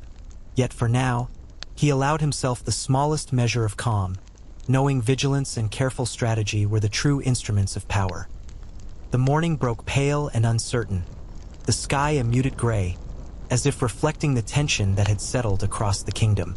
Reports arrived early. The northern villages had grown more daring, not only raiding supplies and ambushing patrols, but coordinating actions that suggested an unexpected level of intelligence and leadership. Scouts reported that small bands had begun moving in patterns designed to lure royal forces into vulnerable positions, testing their response and gauging morale. The king, seated at his desk with maps and letters spread before him, traced each movement carefully, considering the ripple effects of every choice. He knew that a single miscalculation could turn minor skirmishes into a far-reaching crisis. By mid-morning, the council assembled. The great hall hummed with tension, the air thick with whispered speculation and barely concealed ambition. Advisors presented conflicting strategies. One argued for immediate and decisive military action to crush the rebellion, citing the need to restore authority and deter further defiance. Another advocated restraint, proposing that envoys meet village leaders, offering terms that could prevent further bloodshed and potentially sway neutral parties. A third voice suggested cunning and deception, feign weakness to draw the villagers into overconfidence, then strike decisively. The king listened with careful attention, observing subtle cues, nervous glances, slight hesitations, and hidden expressions that could reveal hidden motives or unspoken loyalties. Leadership, he knew, demanded understanding of human nature as much as tactical acumen. By afternoon, reports from the field indicated that the villagers had taken bold action. A detachment had seized a key supply bridge, disrupting logistics and cutting off reinforcements. Knights returned with accounts of clever ambushes, hidden pitfalls, and traps designed to confuse and delay. The king examined every report, tracing routes on the maps, calculating contingencies, and assessing the moral and political weight of each potential response. To act harshly might restore order immediately but create lasting resentment and perhaps inspire further rebellion. To act cautiously could prevent immediate bloodshed but risk emboldening the insurgents and weakening perception of royal authority. Every decision demanded a delicate balance between force and prudence, courage and foresight. Within the castle, intrigue simmered beneath the surface. Courtiers whispered of advisors secretly corresponding with foreign powers, of nobles who delayed or distorted reports, and of young courtiers attempting to manipulate perception to gain favor. The king noted these patterns with quiet awareness, understanding that disloyalty, if left unchecked, could amplify the rebellion or create internal strife. He resolved to act subtly, maintaining composure while discreetly testing loyalties, knowing that overt confrontation could provoke unnecessary conflict. Observation, patience, and strategic subtlety were as crucial as any army or fortification. As evening approached, the king rode to the outer battlements. From this vantage, he could see distant torches flickering in the forests, the subtle signs of movement among villages, and the shapes of his own knights, poised and alert. The rebellion was no longer a series of isolated incidents. It had become a complex and evolving challenge, demanding both immediate tactical decisions and long-term strategic foresight. The king considered the delicate balance between asserting authority and avoiding alienation, between demonstrating strength and maintaining moral legitimacy. Leadership was a constant negotiation of perception, courage, and responsibility. Later, in the quiet of his private chambers, the king reviewed reports, letters, and maps once more. He reflected on the villagers' courage and ingenuity, the loyalty and strain of his knights, and the ambitions and intrigues within his court. The weight of the crown pressed heavily upon him, yet within this burden lay clarity. The essence of rulership was not merely in victory but in understanding, foresight, and careful judgment. He considered potential next steps, strategic strikes, diplomatic outreach, and subtle manipulation of internal factions to navigate the crisis. Outside, the wind whispered against the castle walls, carrying faint echoes of movement and unrest. Within, the king lay awake, contemplating the intricate web of loyalty, ambition, fear, and duty that defined his realm. Tomorrow promised new challenges, renewed confrontations, and critical tests of wisdom and courage, yet for now, he allowed himself a moment of quiet reflection, knowing that vigilance, discernment, and measured action were the true instruments of power. The first light of dawn barely warmed the stone walls of the castle, yet tension hung in the air like a heavy fog. Scouts returned with urgent reports. The northern villages were not only resisting but actively striking at key positions, challenging the knights in ways that revealed increasing strategic sophistication. Small groups had coordinated simultaneous raids along multiple supply lines, creating confusion and delay. Some outposts had been temporarily captured and then abandoned by insurgents, leaving behind subtle traps and signals, almost taunting the royal forces. The king, seated in his private chambers, examined maps and reports with unwavering focus. Every decision now carried amplified consequences. Misjudgment could escalate skirmishes into full-blown insurrection.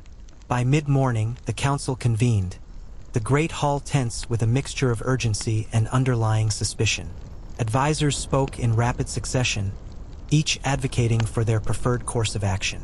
One proposed a strong military offensive to crush the rebellion decisively, emphasizing the need to demonstrate strength and restore fear-based obedience. Another argued for a more cautious approach, suggesting negotiations with village leaders to prevent further bloodshed, appealing to shared loyalty and pragmatism. A third, younger voice suggested deception, feign weakness to lure the rebels into overextension, then strike decisively.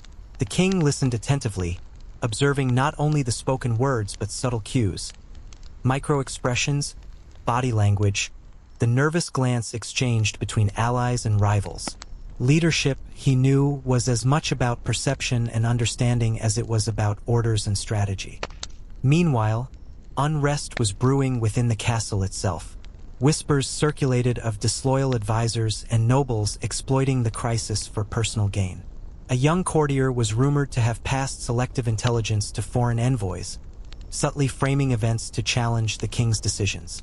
Another noble, resentful of diminished influence, seemed to exaggerate threats and delay information to undermine authority. The king took careful note, resolving to act subtly, reinforcing loyalty while quietly testing the true intentions of those around him. Observation, patience, and nuanced judgment were weapons as potent as swords and shields. By afternoon, reports from the northern front painted a complex and volatile picture. The villagers had launched a daring attack on a lightly fortified position, using knowledge of terrain and clever diversions to outmaneuver several knights. Casualties were reported, and supplies were disrupted, further complicating the king's logistics. Yet, even amidst these challenges, his forces had shown resilience and discipline. The king studied the patterns of attack, recognizing that these were not mere acts of desperation but calculated moves, hinting at leadership among the rebels and their growing understanding of royal strategy. He pondered both military and diplomatic responses, aware that each choice carried moral, political, and strategic weight. Evening fell, and the king walked the battlements alone, the chill wind pressing against his cloak. From this height, he observed distant fires and the faint glow of torches in hidden villages. The rebellion was evolving from scattered resistance into an organized, adaptable force. Every day brought new lessons on courage, human ingenuity, and the delicate balance of authority. The king considered his options carefully. To strike now with measured force, risking resentment and deeper defiance, or to extend olive branches, demonstrating fairness yet risking further audacity from the insurgents. Leadership demanded both decisiveness and foresight, courage tempered by prudence. Later, in the quiet of his private chambers, the king reviewed reports, letters, and maps again, contemplating the intricate web of loyalty, ambition, fear, and strategy that defined his kingdom. He thought of the villagers, courageous and cunning, defending their homes with ingenuity, of his knights, loyal yet tested to their limits, and of the courtiers and advisors, some steadfast, others duplicitous, all influencing the outcome in subtle ways. The weight of the crown pressed heavily upon him, a constant reminder that every choice carried consequences both immediate and far-reaching. Outside, the wind whispered against the stone walls, carrying echoes of movement, fires, and unrest.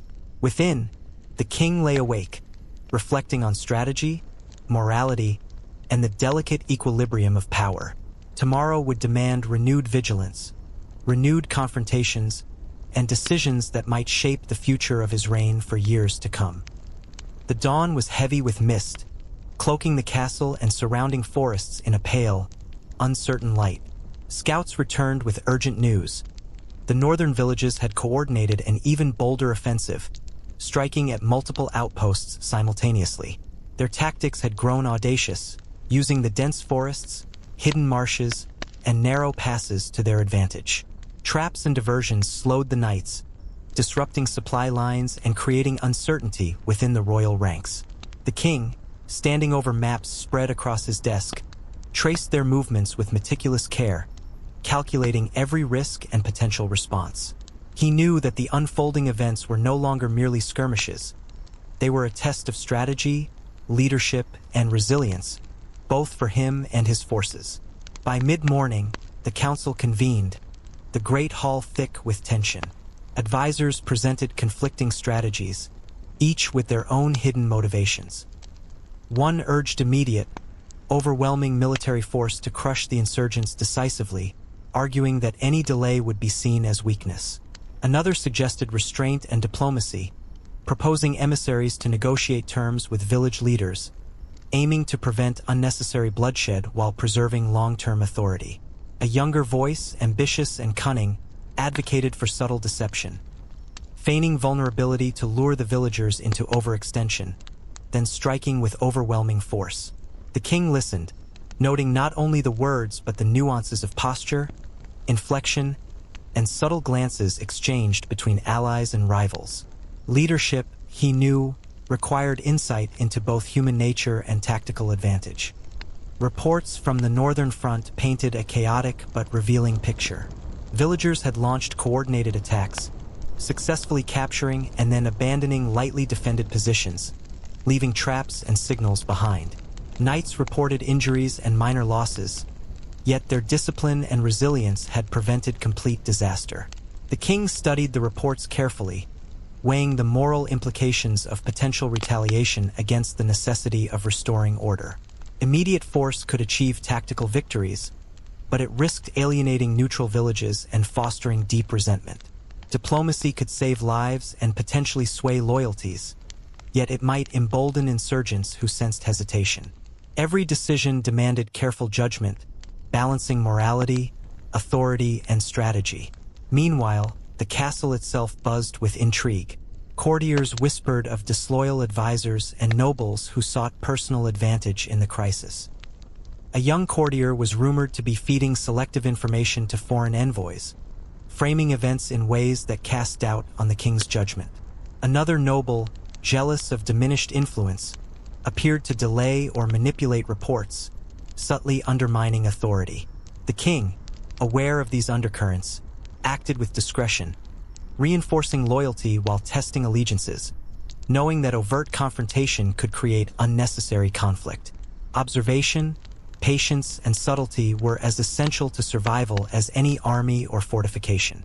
As evening approached, the king rode along the outer battlements, feeling the chill wind and the solidity of the stone beneath his hands. From this height, he observed distant torches, the faint glow of fires in hidden villages, and the shapes of his knights, alert yet cautious. The rebellion was no longer a series of isolated incidents. It had evolved into a coordinated, adaptive challenge. The king considered his next moves carefully. Limited strikes to demonstrate strength, diplomatic overtures to sway undecided villages, and subtle internal measures to ensure loyalty within the castle. Each action carried consequences beyond the immediate, influencing morale, perception, and long-term stability. Later, in the quiet of his private chambers, the king reviewed every report, letter, and map once more. He thought of the villagers, courageous and cunning, defending their homes with ingenuity; of his knights, loyal yet tested to the limits of endurance; and of the courtiers and advisors, some steadfast, others duplicitous, all influencing the unfolding events in subtle ways.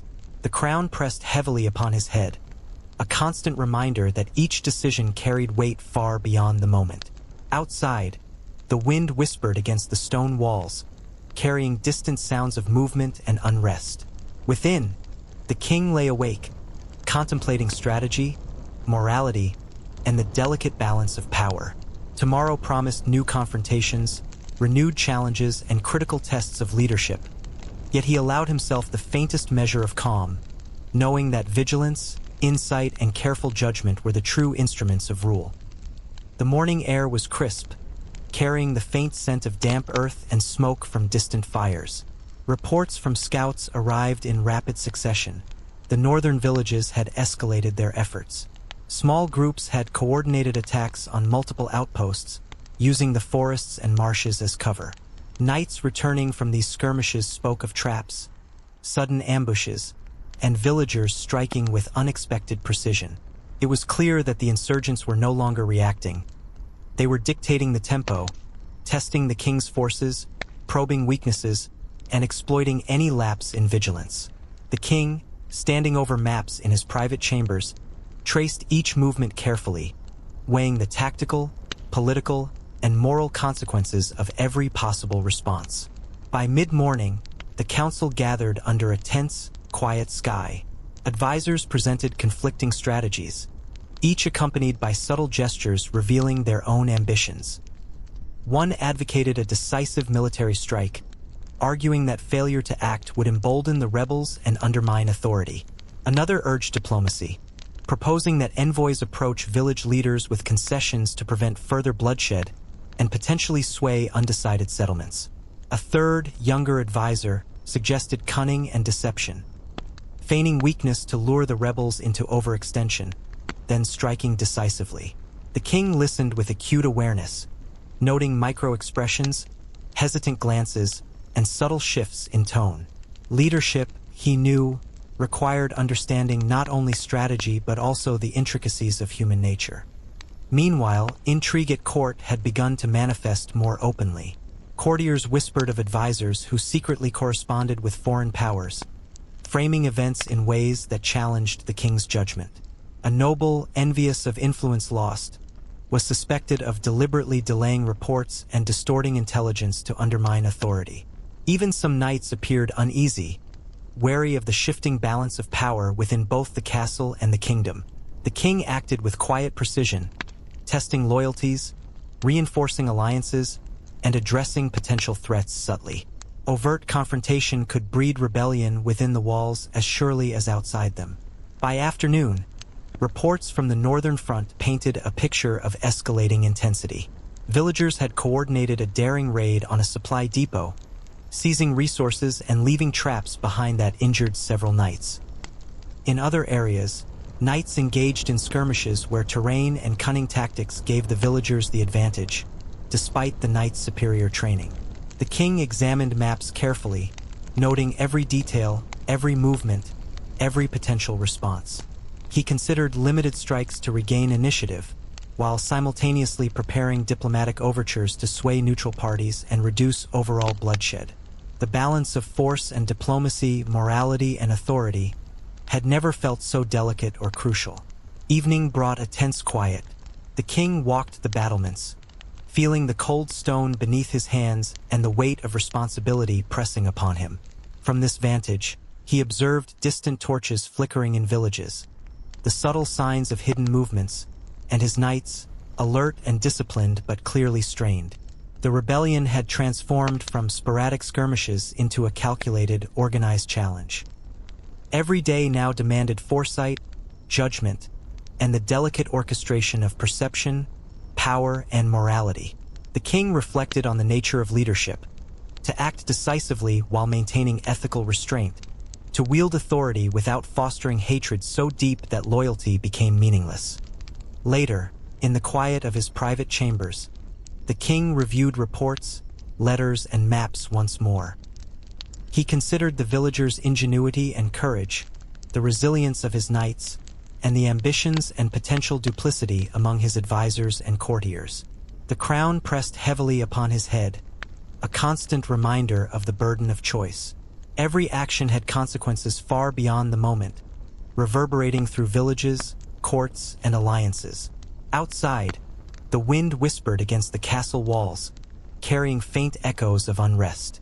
Within, the king lay awake, contemplating strategy, morality, and the fragile equilibrium of power. Tomorrow promised renewed confrontations, escalated danger, and critical tests of loyalty and judgment. Yet he allowed himself a fleeting sense of calm, knowing that vigilance, discernment, and measured action were the true instruments of lasting authority. The morning light revealed a landscape cloaked in mist, the trees dark and foreboding, the roads slick with dew and mud. Scouts returned with urgent reports. The northern villagers had mounted a bold offensive, striking simultaneously at multiple key positions. Knights reported ambushes so cleverly executed that entire patrols were forced into defensive maneuvers, sometimes retreating to avoid unnecessary losses. Supplies intended for the royal army had been seized or sabotaged. The king, studying his maps with a focused intensity, considered every path, every trap, every possibility. Each decision now carried weight not only for immediate military outcomes but for the loyalty of his knights, the perception of his authority, and the lives of his people. By mid-morning, the council convened in the great hall, tension thick enough to taste. Advisors spoke fervently, each offering strategies shaped by both ambition and experience. One argued for immediate decisive action, pressing troops into a coordinated strike to crush the rebellion and restore authority. Another warned that rash action could inflame resentment, suggesting careful negotiation with village leaders to reduce bloodshed while subtly demonstrating power. A younger, ambitious voice proposed cunning, feign weakness to draw the villagers into overconfidence, then strike with precision and overwhelming force. The king listened attentively, observing every glance, gesture, and subtle pause. Leadership, he knew, required understanding both strategy and human nature, the unspoken intentions behind words and the loyalties hidden within silence. Meanwhile, intrigue within the castle intensified. Rumors circulated of advisors secretly corresponding with foreign nobles, framing events to question the king's judgment. A jealous noble seemed to manipulate reports, exaggerating dangers or withholding successes to undermine confidence. Even among knights, subtle signs of unease appeared. Hesitation, questioning glances, and quiet disagreements over orders. The king acted subtly, testing loyalties without openly accusing, maintaining calm while preparing for contingencies both within the castle and across the kingdom. Observation, patience, and discretion were as vital as any army or fortification. By afternoon, reports from the northern front indicated that the villagers had launched a daring attack on a strategically vital outpost. Knights engaged in fierce combat, struggling through ambushes, pitfalls, and sudden diversions. Casualties were sustained and supplies disrupted, forcing the king to weigh immediate tactical decisions against longer-term consequences. To strike hard might restore order but alienate neutral villages. To act with restraint could save lives but embolden insurgents. Each choice tested not only strategy but morality, demanding judgment that balanced authority, loyalty, and human cost. Evening descended with a chill wind, and the king walked along the battlements, the stone cold beneath his hands. From this vantage, he observed distant torches flickering across villages, subtle signs of hidden movements, and the disciplined, weary forms of his knights. The rebellion was no longer a series of isolated skirmishes. It had become a sophisticated, adaptive challenge. Each day required the king to balance decisiveness with moral restraint, action with foresight, authority with empathy. Leadership was a continuous negotiation, a dance between power and responsibility, courage and conscience. Later, in the quiet of his private chambers, the king reviewed every report, letter, and map again.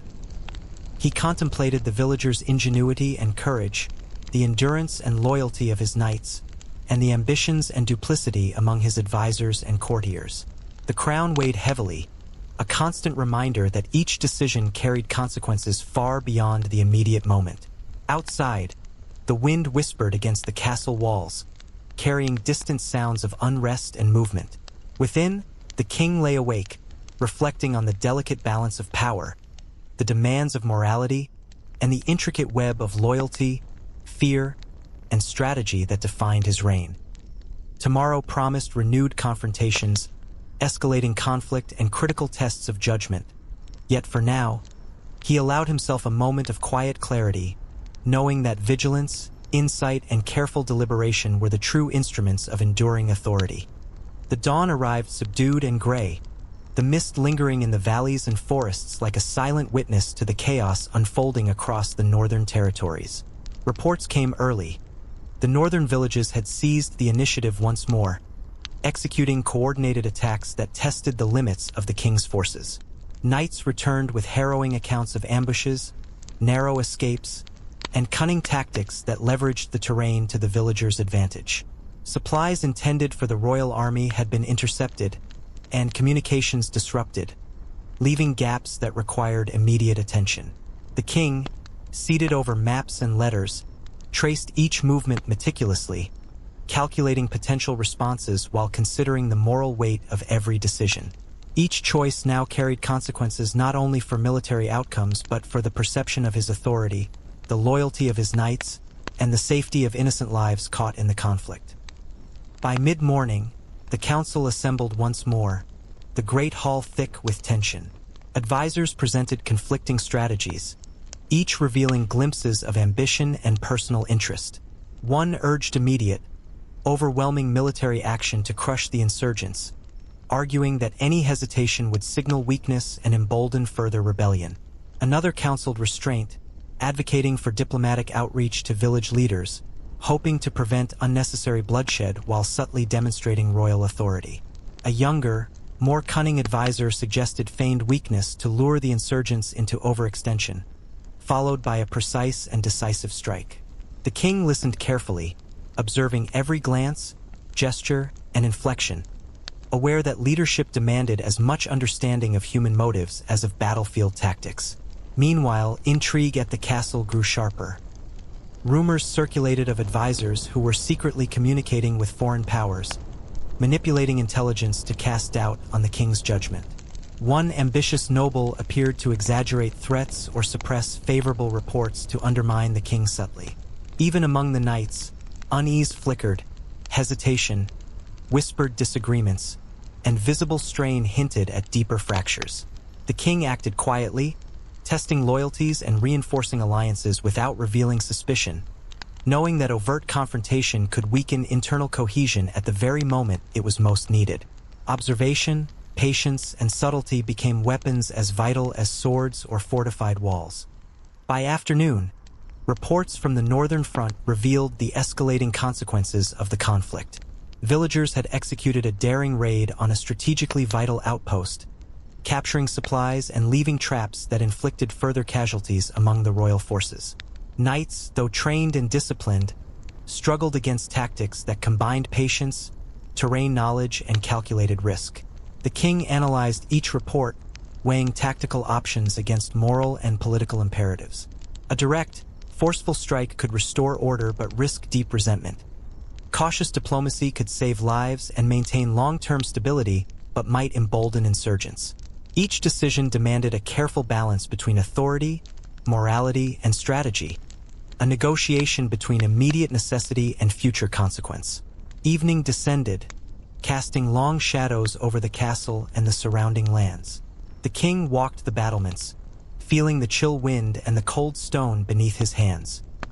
From this vantage, he observed distant fires flickering in the northern forests, subtle movements suggesting continued unrest, and his knights, alert yet fatigued. The rebellion had evolved from isolated skirmishes into an organized, adaptable challenge. Each day required vigilance, foresight, and the ability to reconcile moral responsibility with strategic necessity. The king considered the delicate equilibrium he needed to maintain, to assert authority without fostering hatred, to act decisively without compromising ethical restraint. Later, in the quiet of his private chambers, the king reviewed reports, letters, and maps once more. He reflected on the courage and ingenuity of the villagers, the resilience and loyalty of his knights, and the ambitions and duplicity among advisors and courtiers. The crown pressed heavily upon him, a constant reminder that each decision carried far-reaching consequences. Outside, the wind whispered against the stone walls, carrying faint sounds of movement and unrest. Within, the king lay awake, contemplating the intricate web of loyalty, fear, duty, and morality that defined his reign. Tomorrow promised renewed confrontations, intensified conflict, and critical tests of judgment. Yet for now, he allowed himself a rare moment of calm, knowing that vigilance, discernment, and measured action were the true instruments of enduring power. The morning mist hung heavy over the castle grounds, the air thick with the scent of damp earth and distant smoke. Reports arrived early. The northern villages had launched a series of coordinated attacks, striking at outposts, supply lines, and patrols with unprecedented boldness. Knights returned with tales of ambushes, cunning traps, and unexpected counterattacks that forced them to retreat in some areas. Supplies had been captured or destroyed, creating immediate logistical challenges. The king, seated over maps and correspondence, traced every movement meticulously, analyzing patterns, predicting strategies, and calculating both tactical and moral consequences. Each decision now carried amplified weight, affecting not only military outcomes but the perception of his authority and the loyalty of his forces. By mid-morning, the council convened. The great hall was tense, the atmosphere thick with whispers, suppressed frustration, and subtle rivalry. Advisors presented divergent strategies, each colored by personal ambition and hidden motives. One demanded immediate, overwhelming military action to crush the insurgents, arguing that hesitation would be interpreted as weakness and encourage further defiance. Another urged prudence and diplomacy, suggesting emissaries negotiate with village leaders to prevent unnecessary bloodshed while maintaining the perception of authority. A younger advisor, ambitious and cunning, recommended a combination of feigned weakness and calculated counterattacks to lure insurgents into overextension before striking decisively. The king listened intently, observing not only the words but the micro-expressions, subtle glances, and body language that revealed unspoken intentions. Leadership, he knew, demanded understanding human nature as much as military acumen. Meanwhile, intrigue at the castle had begun to surface more openly. Rumors of secret correspondences with foreign powers, distorted intelligence, and deliberate misinformation circulated among courtiers. One envious noble appeared to manipulate reports, exaggerating threats or concealing successes to undermine the king. Even some knights exhibited signs of unease, hesitation, quiet disagreements over orders, and subtle challenges to authority hinted at cracks in loyalty. The king addressed these challenges subtly, reinforcing alliances, testing loyalty, and maintaining composure, aware that overt confrontation could exacerbate internal divisions. Observation, discretion, and patience were as vital as any army or fortification. By afternoon, reports from the northern front indicated that the insurgents had seized a strategically critical outpost, inflicting further casualties and capturing essential supplies. Knights, though disciplined and experienced, faced a relentless combination of clever tactics, intimate knowledge of terrain, and coordinated deception. The king reviewed the reports carefully, weighing military options against political and moral considerations. A forceful strike might restore immediate control but risk deepening resentment among neutral villages. Restraint and diplomacy could save lives but potentially embolden insurgents. Every choice was a delicate balance between authority, morality, and long-term strategy. As evening descended, the king walked the battlements, the cold stone pressing beneath his hands. From this vantage, he observed the flickering lights of distant villages, subtle movements indicating continued unrest, and the disciplined yet weary figures of his knights. The rebellion had transformed into a sophisticated, adaptive challenge, demanding foresight, moral discernment, and strategic flexibility. The king contemplated the delicate equilibrium he needed to maintain, asserting authority without engendering hatred, acting decisively without compromising ethical restraint, and inspiring loyalty while deterring treachery.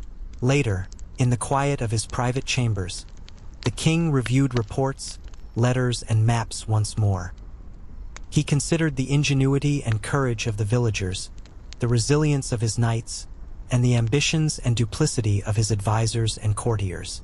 The weight of the crown pressed heavily, reminding him that every decision reverberated far beyond the immediate moment. Outside, the wind whispered against the stone walls, carrying distant echoes of unrest. Within, the king lay awake, reflecting on the intricate web of loyalty, fear, duty, and morality that defined his reign.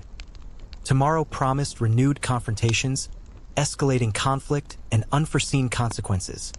Yet he allowed himself a rare moment of clarity, knowing that vigilance, insight, and measured action were the true instruments of enduring power. The first overseas shipment was meticulously planned. Iron goods, textiles, and timber were consolidated, carefully inspected, and loaded onto a newly commissioned steamer designed for long voyages. Samuel coordinated with captains, ensured provisions, and monitored weather reports, all while maintaining correspondence with foreign contacts who could facilitate trade and resolve disputes.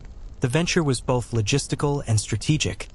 Success would reinforce his network's resilience, while failure could damage credibility and financial stability. While managing these complex operations, Samuel also navigated an intricate web of social and ethical considerations. Many frontier communities relied on his transportation routes and industrial employment, and any disruption could create hardship. In foreign ports, he encountered unfamiliar labor practices, local disputes, and political sensitivities.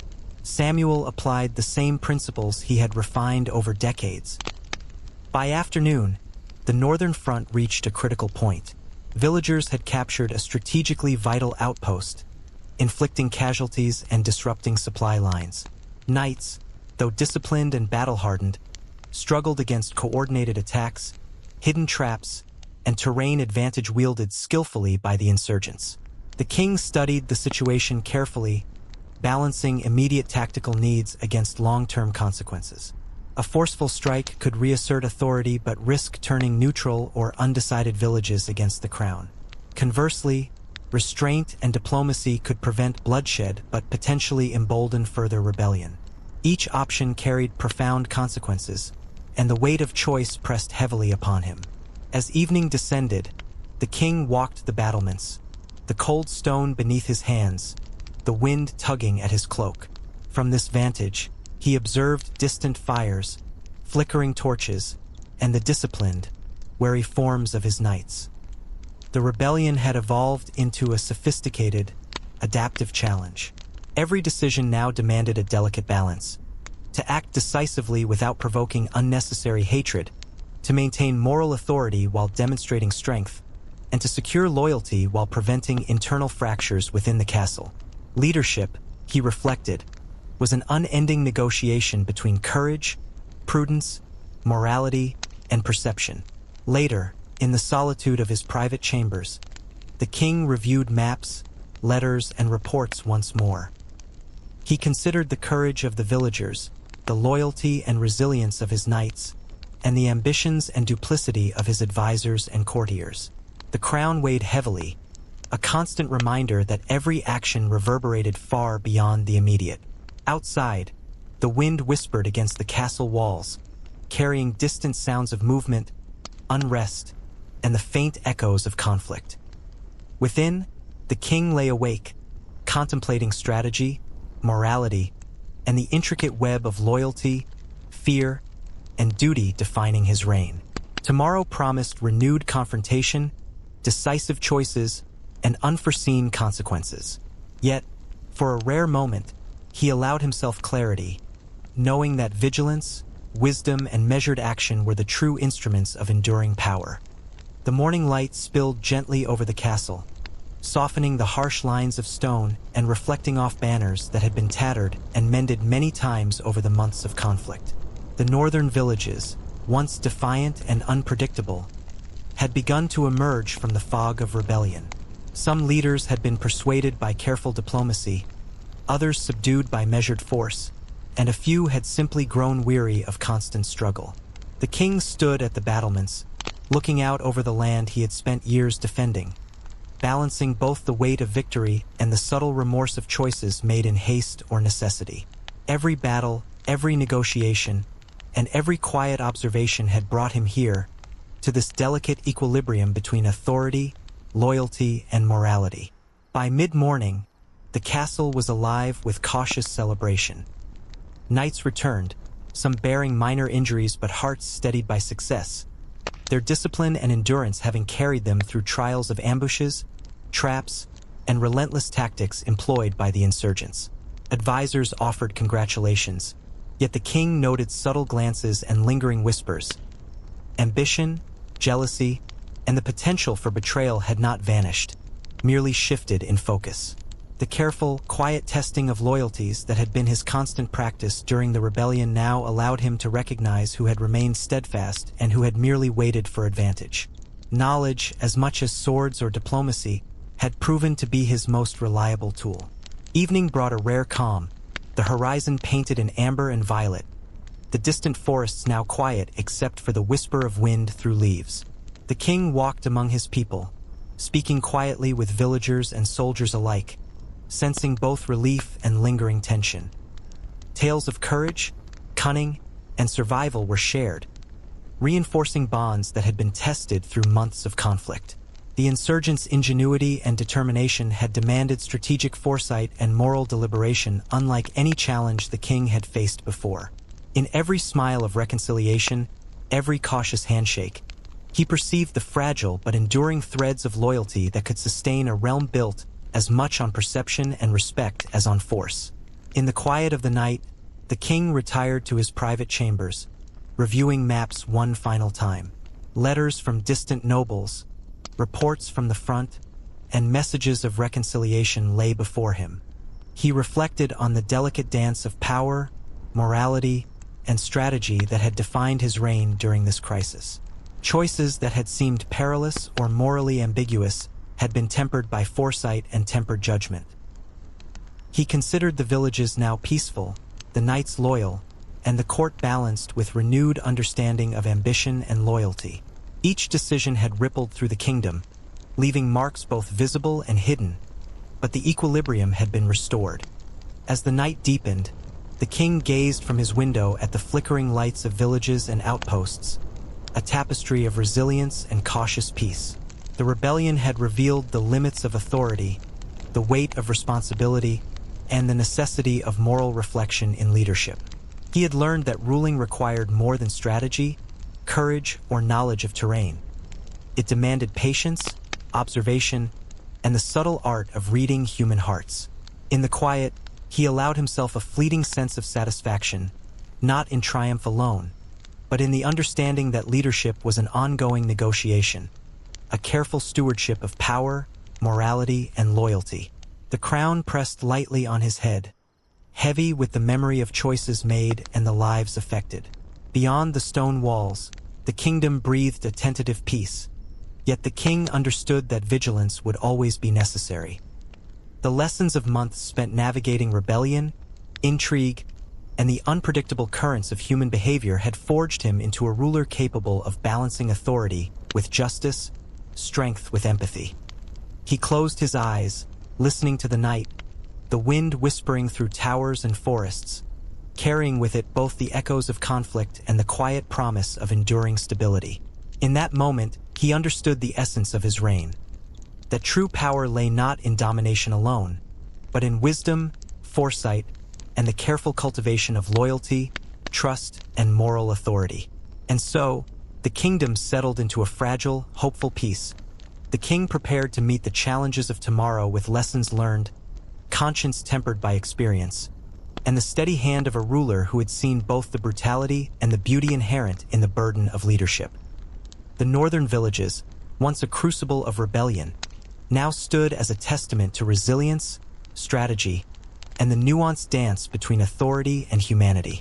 In the stillness of that night, the king finally allowed himself to rest, the crown a weight he bore with pride, tempered by the quiet knowledge that true leadership was an endless, intricate journey, shaped by every choice, every challenge, and every human heart he encountered along the way.